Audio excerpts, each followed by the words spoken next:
Chapter 39.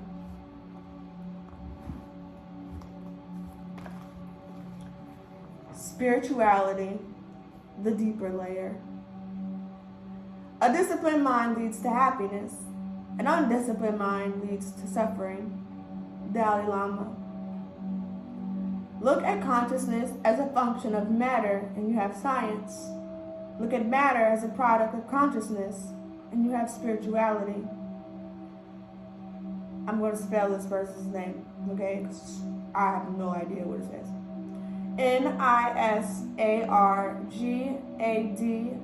Nisargadatta. Last name Maharaj. That aim in life is highest, which requires the highest and finest discipline. Henry David Thoreau. You obviously don't need to be spiritual in order to be disciplined. You don't need to be spiritual even to practice mindful self-discipline. For that, meditation and awareness are enough. But can spirituality help self-discipline? Yes, tremendously. Both spirituality and self-discipline share a similar journey, taking you from the reptilian brain to the evolved brain, from the animal to the human, from reactive to conscious. They both aim to elevate you above your impulses and negative emotions and truly master yourself. If you are open to spirituality, this chapter can add an extra layer of depth, meaning, and strength to your practice of self-discipline. And if you are not, feel free to skip it. At this point of the book, you have already learned plenty of effective tools for your journey. What is spirituality? It is challenging to define spirituality in a way that encompasses all its manifestations and makes everyone happy. Yet we need a definition so that we can be somewhat on the same page. Here is my working concept.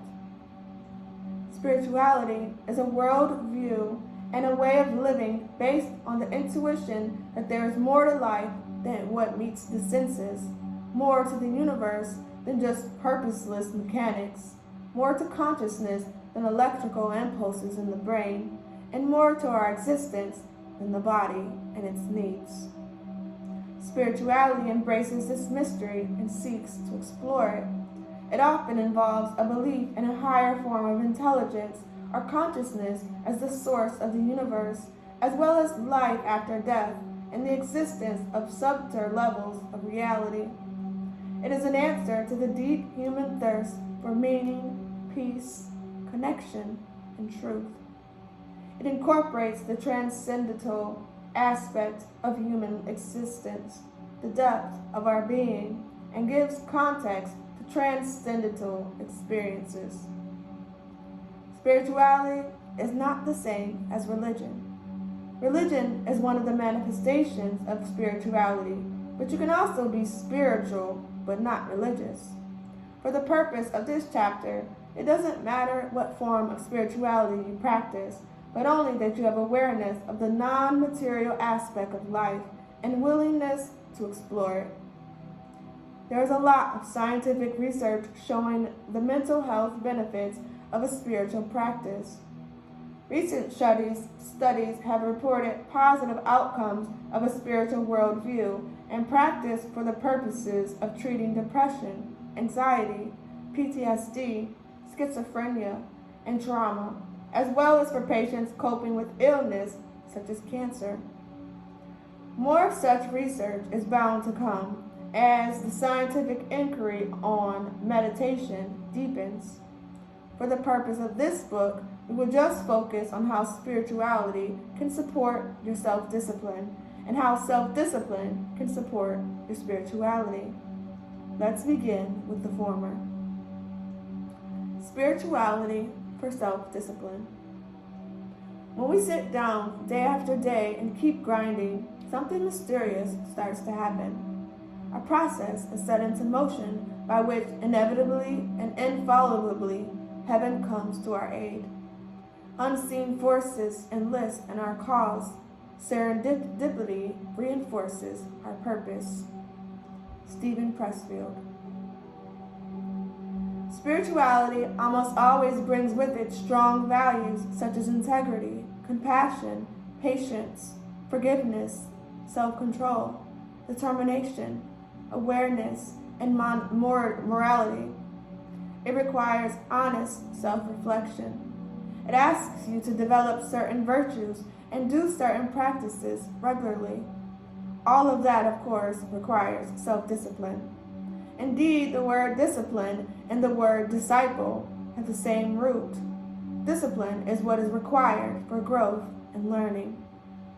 If you follow a spiritual path seriously, you're already very familiar with the practice of self-discipline, and you have the added advantage of having the inspirations of your peers, mentors, community, mystical experiences, and sacred texts to keep you on this path.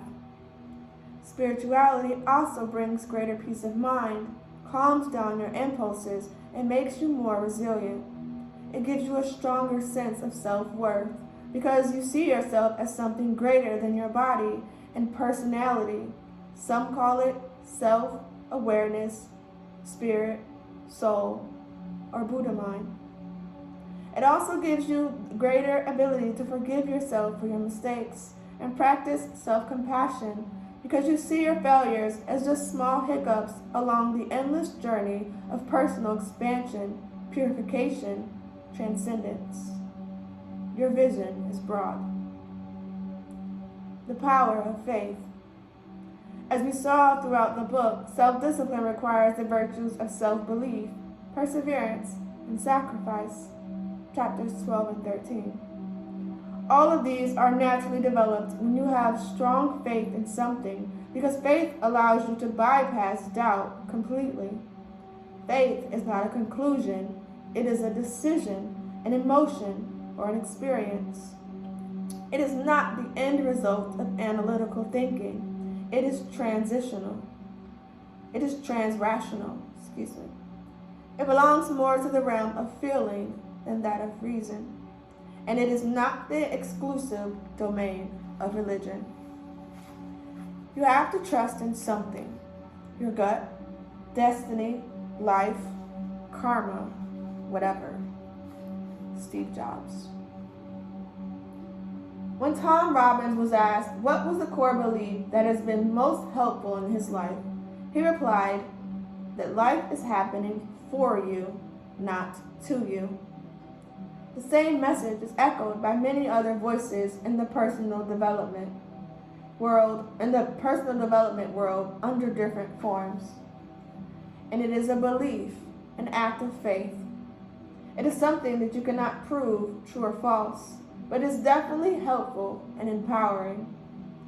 If you believe that you are a soul or spirit, then you will naturally believe that there is great wisdom and power within you, which means you will be able to tap into them in times of need and persevere. If you believe in God, you can tap into that unlimited power through prayer. If you believe in the existence of supportive non-material entities, you can ask them for help and feel the hope and peace of mind that comes from knowing that you don't need to go through this alone. If you believe in an intelligent and compassionate universe, you may, like Tony Robbins, have the resilience and resourcefulness of knowing that all happens for your greater benefit. I have no mission of convincing you of your particular faith. It has to come from within you, in the form of something that just feels true, good, and meaningful. Faith is taking as truth something that cannot be scientifically proven or dismissed, but upon which a good life can be built. It is something that makes life better.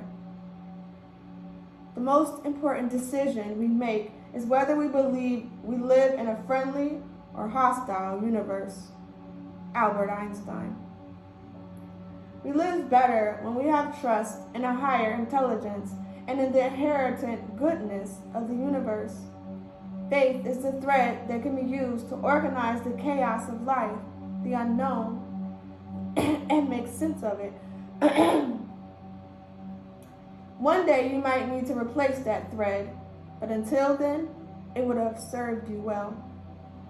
Faith is picking out from the sea of unknowables of the one hypothesis that makes it all come alive for you and makes it all worth it for you. Then you choose to see the world through those lenses, navigate uncertainty with that map, and experience the benefits until you find something better.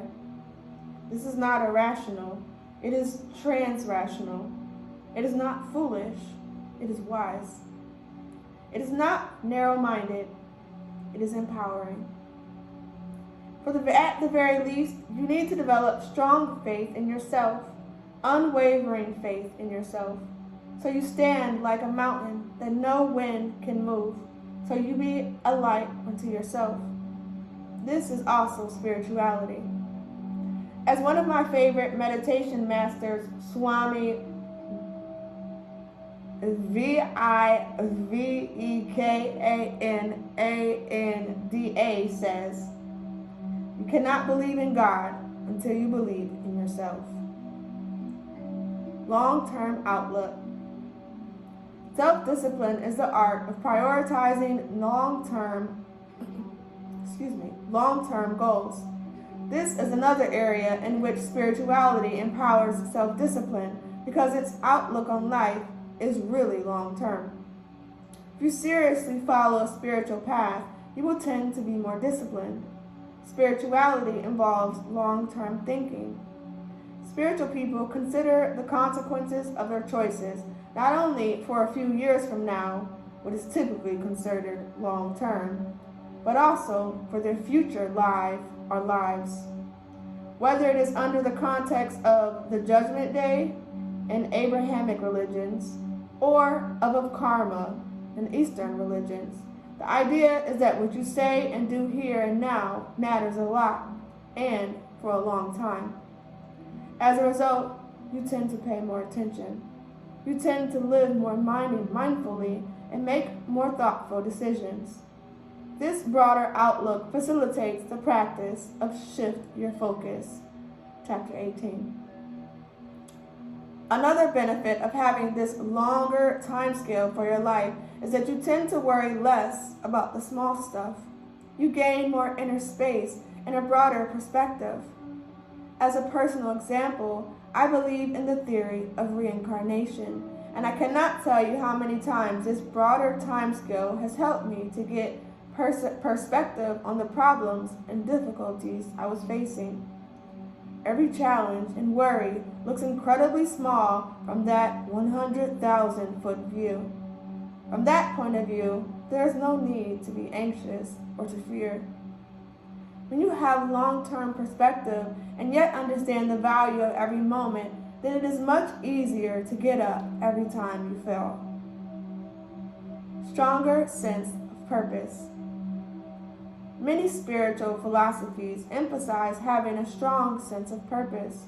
They teach that we are here to grow and contribute, each of us with our own gifts, perspectives, and uniqueness. There is a sense of duty towards who we can be and what we can give, a sense of, I must do this. We read in the Bible that to those who use well what they are given, even more will be given, and they will have in abundance. But from those who do nothing, even what little they have will be taken away. Matthew 25:14-30. Hindu spirituality also echoes this idea through the concept of dharma, which are your duties in life. Our duties and roles in life are considered to be sacred. They are seen as the way we express ourselves and polish our soul. And they are seen as a way that the higher consciousness expresses itself through us. They are what we were born to do. I sit at the core of all beings and pull the strings of their hearts according to their destiny. Bhagavad Gita. When we cultivate this stronger sense of purpose and duty, there is a natural force within that pushes us to make the best use of our time and life.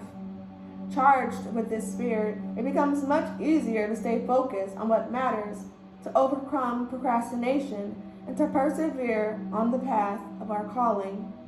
Without this larger context, our goals may often feel forced, selfish, or even meaningless. Earlier in this book, we saw that self-discipline is the power to achieve your goals and live your values. It does not judge whether your goals are good for you or not. It simply helps you accomplish them. Picking the right goals and values is the domain of wisdom, not discipline. As you cultivate your spirituality through both practices and contemplation, your wisdom will grow. Your intuition will awaken. You will get in touch with something deeper inside yourself, something beyond the ego and its needs. With this new wisdom and depth, you'll be able to choose better goals for yourself, goals that are more authentic and thus more compelling, goals that you will naturally want to be more disciplined in. If you have discipline without wisdom, you may end up at the top of the ladder that you didn't really need to climb. If you have wisdom without discipline, you will know the right ladder to climb, but won't go past the first few rungs. To live fully, you need both wisdom and discipline. Self-discipline for spirituality. Ask me not where I live and what I like to eat. Ask me what I am living for and what I think is keeping me from living fully for that. Thomas Merton. We saw how spirituality can help enhance self-discipline. Now let's look at how self-discipline can enhance spirituality. Well, spirituality is a discipline. Actually, true spirituality is the hardest of all the disciplines because it involves disciplining your thoughts, emotions, intentions, and actions all the time. While the discipline needed to achieve other goals in life is often a part-time pursuit, the discipline to grow and awaken spiritually is full-time. In ancient times, self-discipline and spirituality were actually not two different things. Self-discipline was the cornerstone of morality, which was one of the main functions of religion as a force that organized society and promoted goodness. At that time, self-discipline was a given. Today, it is considered by many as an optional bonus. We have much to learn. How much we have yet to learn from the ancients. There are many different spiritual paths and traditions, and all of them, except the ones that have been made up in the last century, require self-discipline as an essential ingredient for self-transformation. Whether you are practicing fasting, mindfulness, silence, meditation, prayer, study, simplicity, self-reflection, asceticism, or service, you will need self-discipline. And you will need even more of it to practice ongoing self-awareness and self-purification. All spiritual practices require effort and they stretch your limits. Through the friction of your will, these practices kindle and grow your inner fire. They generate a force known as tapas in the yoga tradition, which, as we saw, is a type of inner heat. This heat will make your body, mind, and heart malleable, allowing you to mold them as you desire. This heat will also be available for you to use to achieve all sorts of things in your life. Goal achievement as a spiritual path. At the surface, it might seem that self-discipline is all about getting what you want in life: more health, money, skill, recognition, knowledge, influence, success. At its core, however, mindful self-discipline is about deep personal growth and self-transformation. It's about cultivating your personal power and overcoming your limitations. Your goals are just a reason for you to go through this process. They are like carrots that encourage you to move forward and keep you engaged with life. And they are much better than the alternative, apathy and stagnation. A goal is not always meant to be reached. It often serves simply as something to aim at. Bruce Lee. Your goals are life calling you to move forward so you can outgrow your current desires and be ready for higher desires. On this path, you will get what you want, of course. That is probably why you bought this book.